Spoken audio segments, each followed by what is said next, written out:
I am lost on a desolate road, surrounded by old trees. Is anyone here?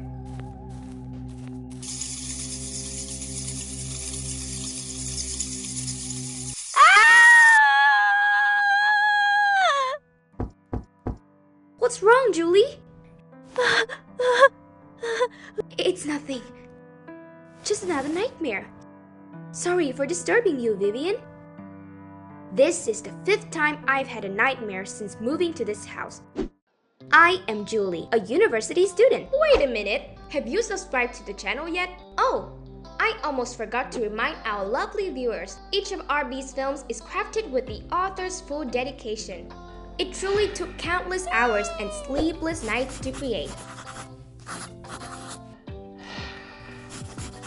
So please, spare 30 seconds to subscribe and like this video to support RB.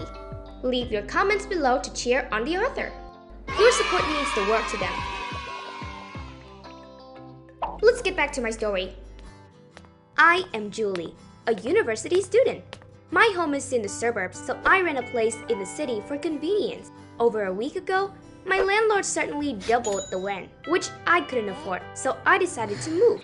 While I was searching for a new place, fortunately, my classmate Vivian, who was renting a quite affordable house, offered to share it with me. I seized this opportunity and quickly packed to move in with her. The house Vivian and I live in is located in a very quiet neighborhood with few passerby. I spent half a day exploring our new home and discovered something very odd. Aside from our house, all the other houses had a strange plant in front of the yard. Not only that, the residents here are no less peculiar. Don't leave the house after 10 p.m. Would you like to buy earplugs for sleeping? Stop by my grocery store.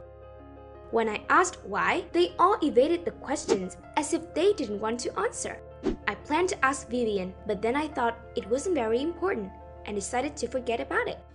A few days later, a rather handsome young man moved in across from our house. Look, Julie! His beauty shines even brighter than the sun out there. Oh, that light has pierced through my heart. Ugh, how cheesy can she get? But since then, strange things started happening that kept me awake at night. First, every midnight, when I was deep in sleep, the living room would suddenly make strange noises. When I went out, I found the TV had been turned on at some point, and it was always on a horror movie channel. Vivian, you have to remember to turn off the TV before you go to sleep, okay? Are you crazy, Julie? I never watch TV at night. I started to feel that something is off in this house, but things don't stop there.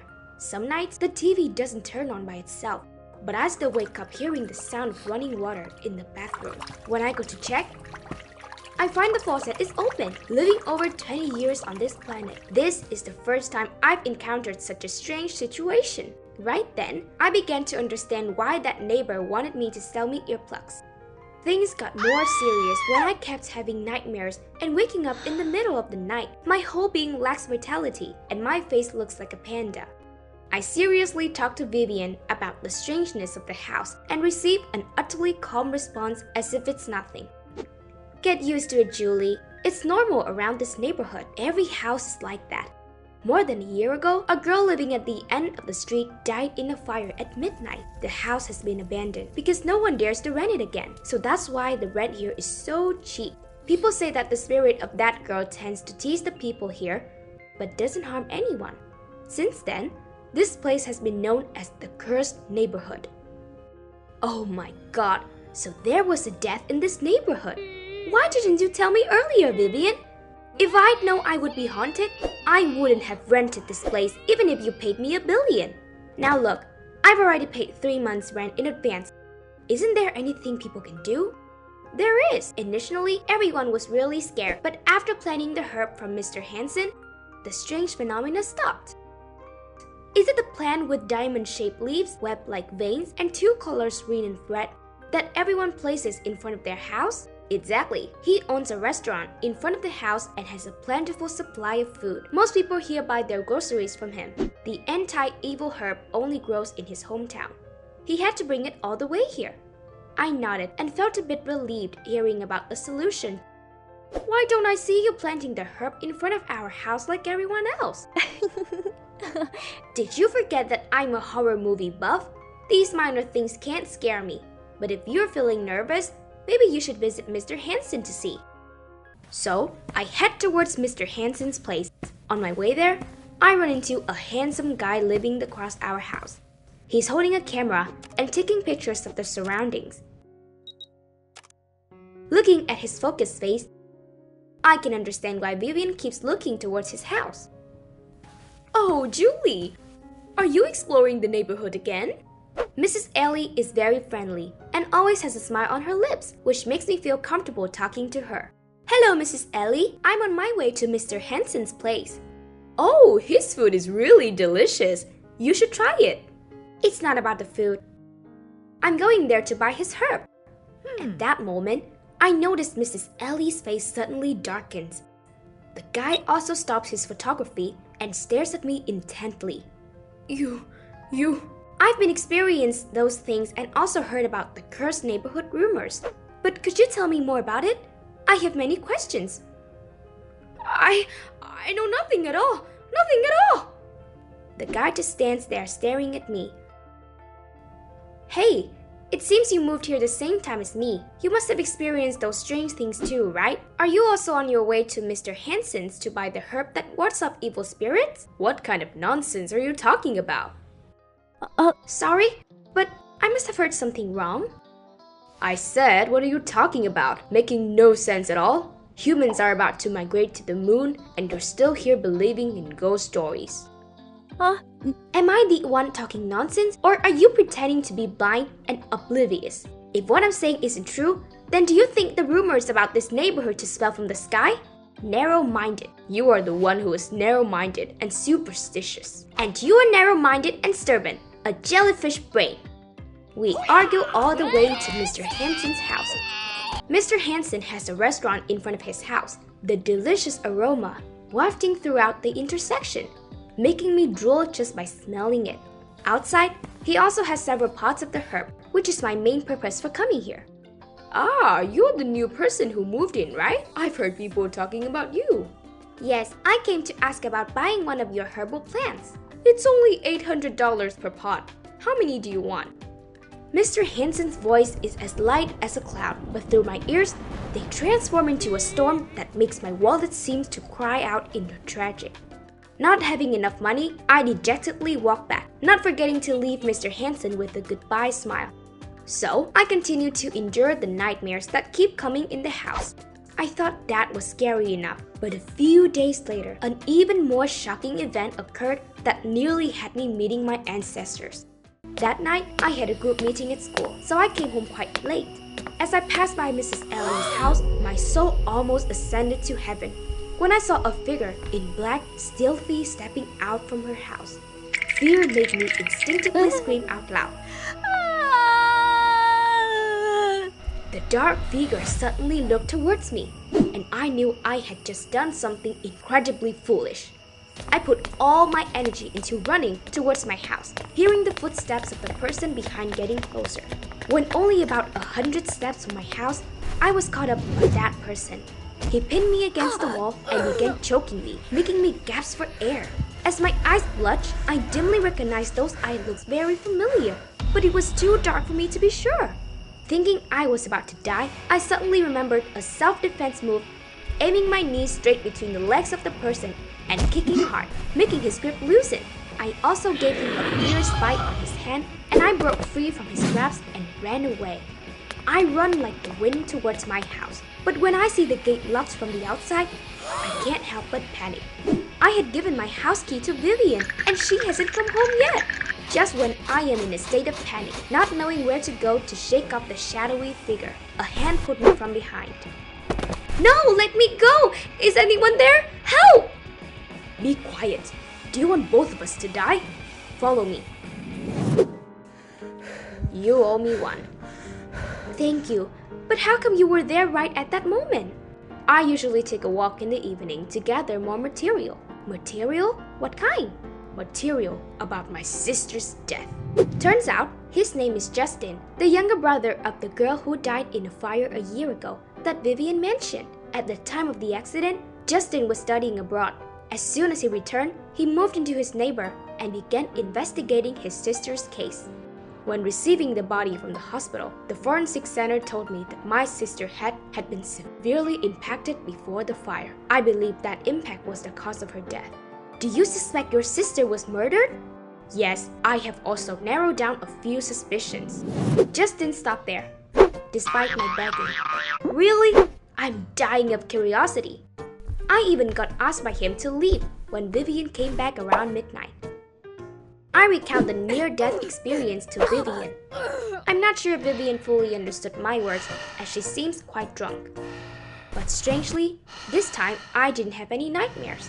The next morning, on my way to Mr. Hansen's restaurant, I hear people talking about shocking news. Mrs. Ellie fell down the stairs at her house last night and had to be hospitalized due to excessive blood loss. But fortunately, she was out of danger. Suddenly, I remember the dark figure leaving Mrs. Ellie's house last night. Could he be related to this incident? A bad mood will prevent you from seeing today is a beautiful day, Julie. Mr. Hansen notices my gloomy breakfast mood and gives me an extra glass of fruit juice. I feel he is as warm as kind as my own father. My attention suddenly drifted to Mr. Hansen's hand. Oh, are you hurt? I didn't notice that yesterday. Oh, this? I got bitten by a dog last night. I nodded and didn't ask any further questions. But after a few seconds, something clicks in my mind. Why does the position of Mr. Hansen's injury coincide with where I bit the hand of the mysterious person last night? My hand trembles as I reach for the glass of juice, my face turning pale. No wonder those eyes looked so familiar. They were Mr. Hansen's eyes. I shared this with Justin. He seemed unsurprised when I suspect Mr. Hansen. His strangely calm attitude makes me even more curious about what he knows. You know something about Mr. Hansen, don't you? The herbal plants that everyone is planting to ward off evil are actually a common weed for my hometown. They're not common in the city, so people have been missed out by Mr. Hansen without knowing it. Oh my god, I was about to buy that weed for $800!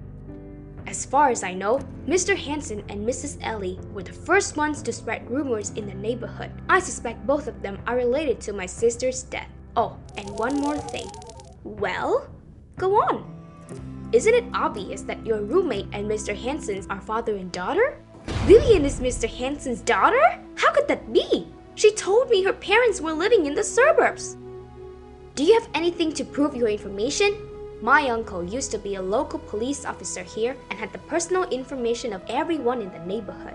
Otherwise, why do you think my sister dared to live in such a secluded place?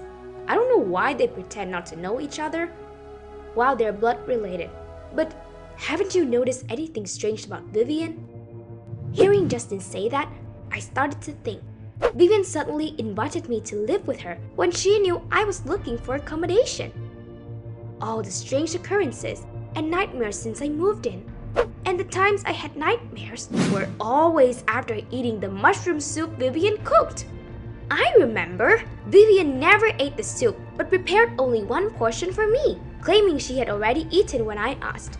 The night I had the incident and Vivian got drunk was the day she left the house all day, and that night I slept soundly. I bet there's something wrong with that mushroom soup. I've been asking around about the strange events people have experienced here. Almost all of them dream nightmares. A common factor is that everyone bought food from Mr. Hansen's shop, especially the mushrooms he recommended as the most nutritious among types. I have reason to assert Vivian and Mr. Hansen are connected to the neighborhood rumors. They might even be the ones causing these events to profit by selling that worthless weed for $800. Leaking all the information, I guess Vivian invited me to live with her, seeing me as a profitable target. Too bad for her. She picked a real poor girl as a victim. What should we do now to expose them? I plan to visit Mrs. Ellie in the hospital and ask her a few things. Do you want to come with me? Mrs. Ellie is in a special care room, attended by only one nurse. Seeing us, Mrs. Ellie's face lights up with immense joy. Mrs. Ellie, I want to hear about the burning incident from a year ago. The victim was my sister. I guess you know something, right? The smile on Mrs. Ellie's lips disappeared. Her eyes droop and she lets out a long sigh. There's no escaping fate. Justin and I look at each other simultaneously. Me and Hansen were the ones who caused the fire. Hansen killed that girl. It turns out Mr. Hansen and Mrs. Ellie came from the same hometown, living by thievery. They moved to this neighborhood and planned thefts at midnight. Unfortunately, they were discovered while breaking into Justin's sister's house. In a struggle, fearing exposure, Mr. Hansen struck the girl with a vase. They then set fire to stage the scene of the girl dying, accidentally to cover up their crime. Taking advantage of the death, Mr. Hansen opened the food store and provided groceries, specially selling a type of hallucinogenic mushrooms, then spreading rumors of haunted spirits. As people's superstition grew, Mr. Hansen and Mrs. Ellie profited by selling the supposed weed as a remedy to ward off evil. Those who brought the weed were no longer given the hallucinogenic mushrooms to prove the effectiveness of the weed. I am dumbfounded. I thought such things only existed in movies, but here they are in real life. Then why are you in the hospital? Julie testified Mr. Hansen left your house last night. Your accident is related to him, right? I haven't been okay since that incident. Remorse and guilt have been haunting me even in my sleep. I always dream of your sister calling for help and staring at me before dying. So I advised Hansen to stop this. He disagreed, and we had a conflict. He pushed me down the stairs when I wanted to call the police and confess. He certainly won't forgive you because you know too much. That's why I don't want to go home right now. What should I do now? Under the blanket, I am extremely nervous and scared after hearing what Mrs. Ellie shared. Who just opened the door? We still have unfinished business, don't we? I should have checked if you were really dead before leaving last time. This time, I promise to be thorough so you won't suffer for long. I remain silent under the blanket, listening to his footsteps getting closer. When the distance between us is close enough, I throw off the blanket and sit up suddenly. Mr. Hansen gasped and took a few steps back. Mr. Hansen, please stop. What are you saying, Julie? I came to visit Mrs. Ellie, but why are you lying in her place? Mrs. Ellie told me everything, from your murders to exploiting people's fears for your own gain. Haha, you believe Mrs. Ellie's words? Mrs. Ellie said she would confess everything, along with the messages between you and her as evidence. The smile on Mr. Hansen's face faded, replaced by anger in his eyes. He lurched towards the hospital bed and quickly grabbed my neck. I should have been tougher back then to finish you off. It was a mistake to let you escape. I struggled, but it was in vain. My neck was squeezed so tightly that I couldn't breathe. Everything in front of me seemed to darken and blur, and I could hardly feel my limbs.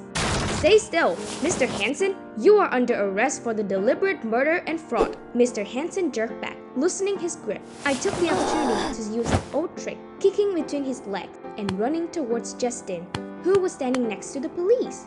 This was the plan devised by Justin. He knew Mr. Hansen would come to the hospital to eliminate Mrs. Ellie, so he asked me to impersonate her, while the real Mrs. Ellie accompanied him to the police station and called for help. Despite her weakened condition, the truth about the fire death a year ago was finally revealed. Mr. Hansen was sentenced to prison and held accountable for his actions. Mrs. Ellie, for her cooperation and assistance to the police, had her charges reduced. Vivian, as an accomplice, was also prosecuted and expelled from school. Justin decided to return the house now that the investigation was over. Although I was somewhat reluctant, I would probably accept the loss of the deposit and move out of this neighborhood because of the terrible memories. The problem of finding a new home was giving me a headache. Where should I look for a house now? Are you looking for a house? If you don't mind, you can check out my family's boarding house. The rent isn't cheap, but I'll give you a discount as a thank you for helping me this time. Why so quiet? Such a sweet and generous offer. Are you going to refuse? I smiled broadly, feeling as lighthearted as ever, quickly returning home to pack up my belongings with my new neighbors, preparing to move.